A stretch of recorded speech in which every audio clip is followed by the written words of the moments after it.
भगवान ने इसकी रचना की है।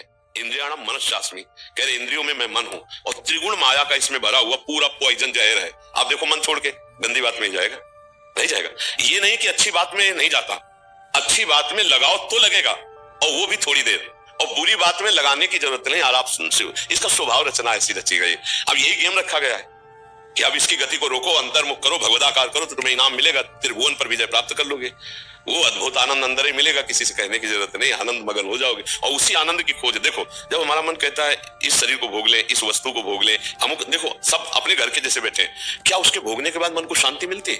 थोड़ी देर के बाद फिर एक नया संकल्प बनता है, फिर एक नई, मतलब हमारी खोज अधूरी रही, वो नहीं मिला जो मैं सोच रहा था। सोचने में जैसा सुख मिलता है वैसा ना भोगने में नहीं मिलता, चाहे वो भोजन हो, चाहे वो दृश्य हो, चाहे वो कोई क्रिया हो। आप देखना, जो मन हमें सोचवा के पागल बनाता है, और जब हम उस पे जाते हैं तो वो चीज हमें नहीं मिलती है। सब लगता है कि वो यहाँ नहीं शायद यहाँ हो, यहाँ नहीं शायद यहाँ हो, ऐसे भटकते पूरा जीवन व्यतीत हो जाता है। बुद्धिमान वो है जो 2-4 कदम में ही लौट आवे कि गलत दिशा में जा रहे हैं, पर हम पूरा जीवन चलते रहते हैं, लौटने की बात ही नहीं आती। और यहाँ तक कि शरीर वृद्ध हो जाता है, इंद्रियां काम नहीं करती, पर मन वैसे ही सलाह करता रहता है, फिर भी नहीं सोच पाता कि चलो अब हुआ पूरा जीवन की शाम, अब तो राधा राधा जब कर अपना काम बना ले। लेकिन नहीं, बूढ़ा है फिर भी शराब पीता है, बूढ़ा है फिर भी गंदी बातें देखता है, बूढ़ा है फिर भी गंदी चेष्टाएं करता है, बूढ़ा है फिर भी नहीं सोच रहा कि मुझे मरना है और भगवत प्राप्ति का अब की उपाय कर लूं, इतना जीवन दे गया। ये क्या है? ये मन का केवल खेल है। वो अपने मन के गेम में फंस गया, निकल नहीं पा रहा है। अच्छा, इसमें ये हो कि चलो मन सुखी रहेगा तो भी नहीं, आप जितना गलत करते जाओगे उतना वो नकारात्मक सोचे पैदा करता चला जाएगा, और उसका परिणाम यह आएगा कि आपको डिप्रेशन में पहुंचा देगा। मतलब किसी भी तरह से इस चैन नहीं लेने देगा। तो इसको लाना तो भगवान की शरण में पड़ेगा, तभी शांति मिलेगी, तभी सुख। बहुत गंदा, बहुत गंदा, बहुत नीच है, और ये बहुत उत्तम है। ये अगर सही रास्ते को पा जाए तो दूसरे के लिए अपने प्राण दे सकता है, परहित के लिए अपने प्राण दे सकता है, ये भगवान से मिला सकता है, ये सब सुख दे सकता है। बस इसको गलत ढंग से जो प्रयोग होना शुरू हुआ है, इसका ये बंद कर दे, वही बात है। देखो, विरक्त मार्ग एक अलग होता है, लेकिन गृहस्थी में तो एक धर्मपूर्वक विषय सेवन की मर्यादा है ना, तो आप धर्मपूर्वक देख लो। अगर आपको अपनी पत्नी में, अपने पति में सुख नहीं मिला तो विश्व में कहीं सुख नहीं मिलेगा, क्योंकि है नहीं, तो आपको सीमित हो जाना चाहिए ना। लेकिन ऐसा नहीं होता, हम धर्म विरुद्ध बढ़ते चले जाते हैं, जो हमारा पाप बनता जाता है, हम क्लेशित होते जाते हैं। इसलिए हमें लगता है बहुत अच्छे अभी सत्संग के प्रभाव पड़ रहे हैं, तो हम निकल चले गंदी बातों से, हम निकल चले इस माया के फसाव से, नहीं तो धोखा ही धोखा, पूरी जिंदगी व्यतीत हो जाती है। भोगते भोगते हर इंद्रियां सब नष्ट होती जा रही, फिर भी भोग इच्छा, ये है क्या? समझो ना, पूरा जीवन हमको बेवकूफ बनाया जा रहा है। गौर से देखो, पूरा जीवन नहीं बेवकूफ बनाया जा रहा। एक बार और देख लेते हैं, इसमें हमारा पूरा जीवन जा रहा है। सुख तो नहीं मिला, पर एक बार ऐसे देखते हैं, शायद इस पद्धति से देखते हैं, ऐसे भोजन बनाते हैं, ऐसे ये भोगते हैं, ऐसे ये देखते हैं, ऐसा फसाव करके रोज हमको गिराता है, रोज हमको मन भ्रष्ट करता है। कभी नहीं कहता कि एक बार भगवान से मिलूं क्या, कभी उसका मन नहीं होता। इसको तो जबरदस्ती लगाना पड़ता है। इसको भगवान में लगाने के लिए भी भोगों का प्रलोभन देना होता है, तभी भगवान में लगता है धीरे धीरे। देखो, भगवान को मना लोगे ना तो बढ़िया व्यवस्था बन जाएगी, चक्कर जो चाहोगे सब हो जाएगा, जो चाहेंगे भगवान दे दे। बहुत मन बेवकूफ बनाता है, इसलिए हमें लगता है मन की बेवकूफी से बचना चाहिए। एक आया था भगतला, उसने कहा भगवान से मैं भजन करूंगा, सब करूंगा, लेकिन 1 लाख सुंदरियां स्त्रियां चाहिए। गजब का दिल है तेरा, गजब का दिल है यार। जिनके एक है ना, तो कभी कभी एकांत में ऐसे बैठ के बैठते हैं। तो इसीलिए मल की कहीं भी मत रखो, बहुत बड़ा भूत है, ये परेशान कर देगा, नष्ट कर देगा। इसे सतमार्ग में लाओ, भगवत मार्ग में लाओ, तभी आनंद की। इसकी केवल चाल है, ये नहीं ये नहीं ये, वो है कहीं नहीं, पक्का समझ लीजिए। ये हमारे को भ्रम पैदा करता, कुछ नहीं है। नाम जप करो, सत्संग करो, धर्म पूर्वक विषय भोगो, हम मना नहीं करते। एक उसे सीमा में रख के भोगो धर्म में, तो उससे क्या होगा, तुम्हें घृणा हो जाएगी। धर्म पूर्वक विषय भोगने से घृणा हो जाती है कि यार, और जो ये व्यसन करके और फिर इधर उधर मन, तो पाप के कारण बुद्धि ठीक निर्णय नहीं देती, और बुढ़ापे तक पापाचरण, फिर दुर्गति को प्राप्त होते हैं। अभी समय है, अभी मन को समझा लो, मन को समझ। यही 5 भोग है, शब्द, स्पर्श, रूप, रस, गंध, इसी में मनुष्य फंसा है, और इन्हीं भोगों से हमारी दुर्गति हो जाती है। बोलो, अभी तक फाइनल में अगर बोला जाए तो अभी तक क्या है अपने पास? कोई अनुभव है क्या? बस एक बार और चांस मिल जाए, बस किसी भी विषय का, मतलब किसी भी विषय का। मन में हर बार ये था कि अब की बार, लेकिन कभी अब की बार पूरी ही नहीं हुआ। तो इसको रोकना जरूरी है कि भजन, साधन, धर्मपूर्वक विषय सेवन और समाज की सेवा। कभी एक बार ऐसा करके देखना, कोई बूढ़ा ऐसा भूखा प्यासा फुटपाथ में पड़ा हो, और उसको कभी अपने घर लाना, नहलाना, धुलाना, कपड़े पहनाना और भोजन पवाना। फिर वो जब तुम्हारी तरफ देखेगा तो तुम्हें जो सुख होगा वो जिंदगी में किसी भी भोग में नहीं मिला होगा। आप लिख लेना हमारी बात। कभी कोई बीमारी से तड़प रहा हो, किसी कि सेवा का वहां कोई अवसर नहीं है, और आप सेवा का अवसर देकर उसे आप स्वस्थ करो, आप अस्पताल ले जाओ, फिर जो आपको सुख मिलेगा हम आपको कैसे बताएं। वो भगवान का आशीर्वाद होता है। जब कोई बूढ़ा, कोई बीमार, कोई असहाय, और जब आप उसकी सहायता करते हो तो उसके हृदय से जो आशीर्वाद, वो सुख जो मिलता है। जैसे हम आपको एक दिन करके देखना, तुम अपना भोजन बढ़िया जो है कोई ऐसे भूखे को खवा देना जो भूखा बैठा हो, और ऐसे जल्दी जल्दी, और आप देखो उसको पाते हुए, और उस दिन आप वो भोजन ना पाओ, उसे पवा दो, तो आपको जो सुख मिलेगा वो 56 प्रकार के भोग पाने में भी कभी सुख नहीं मिला होगा। वो सुख परहित करने से, दूसरे को सुख पहुंचाने से जो हृदय शीतल होता है वो कभी किसी से नहीं होता। इसलिए मानव जीवन के लिए मन को थोड़ा विरुद्ध जो चलने वाला है उसके विरुद्ध आप बनो, उसे सतमार्ग में लगाओ। अब देखो आजकल ऐसी बुद्धि बिगड़ गई कि अपने पूज्य माता पिता को ही बच्चे दुख दे रहे हैं, डंडा थप्पड़ मारना। क्या यार, आज के जवान अपने माता पिता के साथ ऐसा व्यवहार करते हैं। अगर थोड़ा भी अध्यात्म से जुड़े होते तो मुझे लगता है शायद ऐसा नहीं करते, नहीं ना।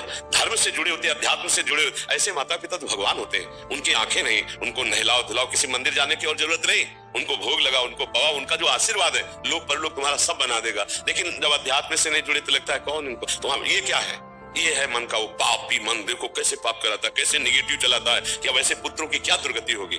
तो कभी अगर ऐसा अवसर किसी को मिले कि कोई फुटपाथ में ऐसे तड़प रहा हो तो आपको जरूर लगेगा कि काहे को बोझा ले, लेकिन आप उसका अगर बोझा ले तो भगवान तुम्हारा बोझा ले लेंगे। जन्म जन्मांतरों के पाप नष्ट हो जाते हैं जब ऐसे दीन दुखी आशीर्वाद देते ना, उसे भगवान का आशीर्वाद समझना। और जब माता पिता अंदर से साथ देते ना कि भोगोगे, तो फिर भगवान भी नहीं टाल पाते, फिर भोगना पड़ता है। इसलिए धर्म से चलो, किसी का अपराध मत करो, गंदी बातों में मन को न जाने दो, खूब नाम जप करो, यही मनुष्य जीवन का लाभ लो। मनुष्य जीवन एक दिव्य जीवन है, इसका एक दिव्यता का लाभ है। यार देखो, अगर हम ना चाहे तो पूरी बाजार से निकल जाए, कोई सामान दुकान की आके हमारी लिपट थोड़ी जाती है। हम जहाँ खड़े होंगे, जहाँ खरीदेंगे, वही जो वस्तु हमें मिलेगी। तो अगर हम निश्चय कर लिया कि मुझे मांस नहीं खाना, मुझे शराब नहीं पीना, मुझे पराई माता बहनों की तरफ गंदी दृष्टि नहीं करनी, तो मुझे कौन गिरा देगा। आप सोचो, हमारे निश्चय में कमजोरी, तभी हम डरते हैं कि कहीं गिर न जाए। ऐसे कैसे? हाँ, कुछ कमियां ऐसी होती हैं जिससे अहंकार का नाश किया जाता है। जैसे आवाज आता है ना कि हम जितेंद्री, हम ऐसे, भगवान को अहंकार पसंद नहीं तो छोड़ देते हैं। देखो जितेंद्रियता करके तब जब रोता है कि प्रभु मैं तो नीच किसी काबिल नहीं, तब भगवान फिर उठा लेते हैं। नाम जप करो तब मजबूत ब्रेक लग जाएगी। कोई कैसे गिरा सकता है, कैसे गिरा सकता है? नहीं गिरा सकता। बात मान ली, बस हो गया, हो गया। बात मानने से होता है। देखो, हमारी बात ना मानो, कंठी बनवा लो, तिलक लगा लो, सब कर लो, कल्याण नहीं होगा। हमारी बात मान लो, कल्याण हो जाए। बात मानने का चेला होता है, ये कोई संसारिक थोड़ी कि भैया जैसे संसारिक संबंध होते हैं, ऐसे गुरु शिष्य का संबंध आज्ञा पालन से होता है। गलत नहीं करूंगा, जैसा कहोगे वैसा चलूंगा। अब आपने कह दिया, अब ये नाम जप करूंगा, बस हो गई बात। बात यह है कि हमको अब महत्व कर लेना है।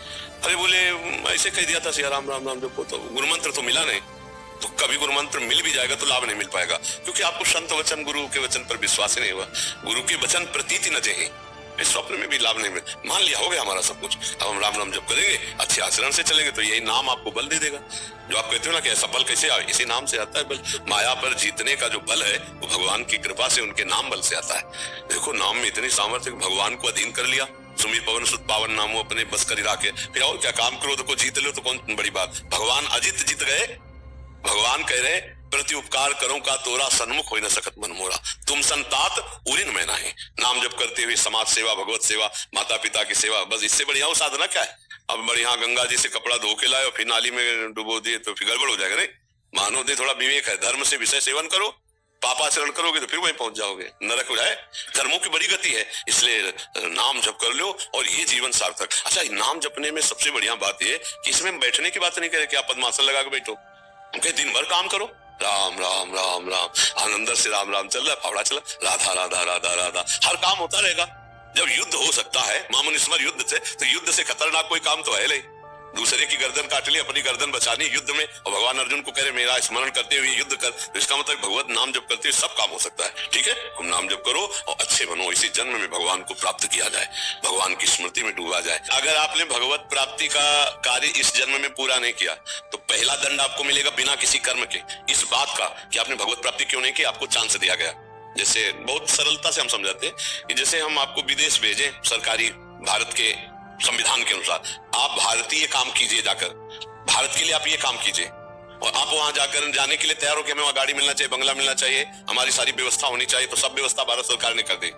आप 20 वर्ष वहां रहे, आपको वापस बुलाया गया, आप जिस काम के लिए भारतीय संविधान के काम के लिए गए थे वो काम बिल्कुल नहीं किया, को बच्चा पैदा किए, पढ़ाया लिखाया और ब्याह और सब काम किए। अब आप बोलो भारत सरकार आपको दंड देगी कि नहीं देगी? तो देगी ना, क्योंकि आप प्रधान कार्य के लिए ही सुविधा आपको सारी दी गई थी। तो मानव देह केवल संस्कृति मान बरियाई के पायो, जो मानुष देह वृथा कृत धारत। संस्कृति के चक्र को रोककर भगवान ने कबहू करी करुणा नर देहि, देत ईश बिनु हेतु सनेहि। बिना किसी कर्म के अहेतु की कृपा करके आपको मानव दे दी कि जाओ नर्तन कर फल विषय न भाई, भजी राम सब काम बिहाई। साधन धाम मोक्ष कर द्वारा, पाई न जीव परलोक समारा। सो बरत दुख पावई, सिर धुनि धुनि पछताए। काले कर्म ईश्वर मिथ्या दोष लगाए। वही का हमारा भाग्य नहीं था, हमारा भाग्य से भजन नहीं होता, भजन से भाग्य बनाएंगे हम। भजन से हम पूर्व कर्मों को मिटाएंगे, भजन से भगवत प्राप्ति करेंगे। जो न करे भव सागर, असमाज नर पाए। सो अति निंदक मंदमति, आत्महनन गति जाए। वो आत्महत्यारे की गति को प्राप्त होता है केवल इस बात के लिए कि तुम्हें मनुष्य शरीर मिला, सारी सुविधाएं दी गई, लेकिन तुमने अपना काम नहीं बनाया। 83,99,999 योनियों में कोई एक भी ऐसी योनि नहीं जिससे हम भगवत प्राप्ति कर सकते। केवल ये मानव देह थी और उसको तुमने विषय सेवन में, प्रपंच में नष्ट किया। तुम विशेष दंड के पात्र हो। कृपा हुई और तुमने उस कृपा को ठुकराया। अब भोगो अन्य योनियों में। अब पता नहीं फिर किस कल्प में भगवान की कृपा होगी और मुझे मनुष्य शरीर में। इसलिए मुझे इस जन्म में भगवत प्राप्ति करनी ही करनी है, इस पे हमें छूट नहीं रखनी। अब भगवत प्राप्ति किसे कहते हैं समझना तो पड़ेगा, लेकिन भगवत प्राप्ति किसे कहते हैं। मोक्ष को तो समझे, तो मोक्ष ऐसे थोड़ी होता है। उसके लिए साधना बहुत कठिन साधना है। स्थूल सूक्ष्म कारण तीनों शरीरों का राग त्याग करके स्मृति उसकी, इसकी स्मृति का भी त्याग हो जाए, तब वो अपने स्वरूप में स्थित होता है। बड़ा कठिन। ज्ञान के पंच कृपान के धारा और परत खगेश लगे निवारा। अब इसको सहज भाव में ले लो। जिसकी अखंड स्मृति भगवान की होती है वही मुक्त पुरुष है और वही भगवत प्राप्त पुरुष है। हर समय तुम्हारी याद में भगवान का नाम चलता रहे। राम कृष्ण हरि जो नाम प्रियो, अपने तो वृंदावनवासी राधा राधा रखते। हर समय नाम चिंतन करते रहो। तुम मोक्ष चाहोगे तो मोक्ष मिल जाएगा, भगवत प्राप्ति चाहोगे तो भगवत प्राप्ति हो जाएगी। भगवत प्राप्ति का मतलब होता है भगवान को जिस भाव से, स्वामी भाव, सखा भाव, जिस भाव से वो प्राप्त हो जाए। और अच्छा इसमें यह है कि गिरने का भय नहीं। हम राधा राधा जपते हुए किसानी कर रहे हैं, राधा राधा जपते करते नौकरी कर रहे हैं, राधा राधा जपते हुए संसार के सब कार्य कर रहे हैं, तो हमको संसार के कार्य भी हो जाएंगे और भगवत प्राप्ति भी हो जाएगी। अच्छा मिथ्या भाव हमारे यहाँ लगाना नहीं, भगवत भाव लगाना है। सब में भगवान है, हम जिससे मिलते हैं उनके हृदय में भगवान है, वैसे बर्ताव करते हैं। चाहे पुत्र हो चाहे पत्नी हो, नाथ सकल संपदा तुम्हारी, मैं सेवक समेत सुतनारी। बहुत सरलता से निपट गए संसार से, बहुत सरलता। पर भजन नहीं किया तो दंड मिलेगा, क्योंकि सरकार ने भेजा है यहाँ सरकारी काम करने के लिए, भगवत प्राप्ति के लिए। अब अगर चूक हो गई तो गड़बड़ हो जाएगा। अच्छा देखो, तुम्हें तो कुछ गड़बड़ होना है नहीं, तुम तो अविनाशी भगवान के जन हो, अविनाशी स्वरूप है ना अपना सबका। लेकिन जैसे स्वप्न में लाठी चलती है कुछ नहीं होता है, पर पीड़ा होती कि नहीं होती स्वप्न के समय। स्वप्न के समय अगर लाठी चलावे तो वैसे ही लगती है नहीं। स्वप्न में अगर हम डूब रहे हैं तो वैसे डूब रहे। स्वप्न में अगर पिटाई शुरू है या कोई गला काटने जा रहा तो वैसे भय लग रहा है और है कुछ नहीं, तो दंड तो भोगना पड़ेगा ना। ऐसे ही जागृत में है, ऐसे ही नरक आदि में है। अविनाशी आत्मा को कोई कष्ट थोड़ी होता है, पर जब तक ये बोध नहीं होगा तब तक तो भोगना ही पड़ता है ना। देखो स्थूल देह सैया में पड़ी होती है और स्वप्न में हम देख रहे हैं कि हम समुद्र में डूब रहे हैं। अब वैसे कष्ट हो रहा है, समुद्र भी दिखाई दे रहा है, डूब भी रहे, और जो डूबने वाला शरीर है वो तत्कालिक स्वप्न में बना हुआ है, क्योंकि शरीर जो स्थूल शरीर वो तो सैया में सो रहा है। अब बताओ उसको कैसे बचाया जाए। जो स्वप्न में समुद्र में डूब रहा है, अब आप उपाय बताओ उसको कैसे बचाया जाए। एक उपाय है कि उसको जगा दो, चाहे जितनी नौका लगा दो, चाहे मंत्रवेत्ता लगा दो, चाहे तैराक लगा दो, उसको आप बचा नहीं सकते। उसके बचाने का उपाय है जगा। ऐसे ही हम सब मोह निशा सब सोवनिहारा, देखे स्वप्न अनेक प्रकारा, यही जग जामिनी जागे जोगी, परमारथी प्रपंच वियोगी, जाने सुत वही जीव जग जागा, जब सब विषय विलास विरागा। बोले मोह निद्रा में सब सो रहे, ये पत्नी है, लड़का है, बच्चा है, रुपया है, पैसा, ये कर लिया, ये कर लूंगा, ये कमा लिया, ये कमा लूंगा, ये जमा कर लिया, ये जमा कर लूंगा, और सोचते सोचते मर गए, कुछ नहीं कर पाए जो करने आए थे। अब कोई सदगुरु जगा दे, ए उठ, मोह निद्रा में सो रहा है, तो जाने तभी जीव जग, जब सब विषय विलास विरागा। तभी जानना सत्संग का रंग चढ़ रहा है। जब गंदी बातें छूटने लगे और अच्छे आचरण होने लगे और भगवान नाम जप होने लगे, तो जान लेना आप जाग रहे हैं। और जग गए तो स्वप्न के जैसे सारे दुख मिट जाते हैं, ऐसे तुम्हारे सारे पाप, दुख, चिंता, शोक सब नष्ट हो जाएंगे। पर जगना पड़ेगा, बिना जगे नहीं हो सकता। बिना जगे एक ही उपाय है, जगना पड़ेगा, अर्थात भगवत प्राप्ति करना पड़ेगा। नहीं तो दुख से पिंड नहीं छूटेगा। है झूठा, पर बहुत जोर का फुसकार मार के काटता है। झूठा सांप है, रस्सी का सांप, पर ऐसा काटता है, वो ऐसा अनुभव होता है कि जहर चढ़ गया। पक्का देख लो, सब पूरा जहर चढ़ा हुआ है और कुछ नहीं हुआ। आत्म तत्व को ना कभी फर्क पड़ा था, ना पड़ रहा है और ना पड़ेगा। पर भैया ये स्वप्न है, बड़ा दीर्घ स्वप्न है, इससे जगो उमा का हूं मैं, अनुभव अपना और सत हरि भजन, और जगत सब सपने में हो। ना कोई माता था, ना कोई पिता था, ना है और न रहेगा। ऐसे ये रूप एक दिन नहीं दिखाई देगा। लाख उपाय कर लेना, मिट्टी में मिल जाएगा, खत्म खेल। न पहले था न बाद में रहेगा, बीच में प्रवचन कर रहा है, इसका क्या भरोसा। स्वाप्निक है ये स्वाप्निक है। जो इसके अंदर है वो सत्य है, और अंदर वाले से परिचय ले हुआ, बाहर वाले का टिकेगा नहीं भाई। इसी में हम झूठे में मारे जाते हैं, हर जन्म में मारे जा रहे हैं। हम झूठे से प्रेम करते हैं बाहरी, और वो टिकता ले, और जो अंदर का है उससे प्यार हुआ ले, खाली हाथ फिर। तो एक बार तो यार इस पर विचार करो कि मेरे जीवन का परम लाभ क्या है। भगवान का चिंतन, भगवत प्राप्ति, इसी से परम लाभ मिलेगा।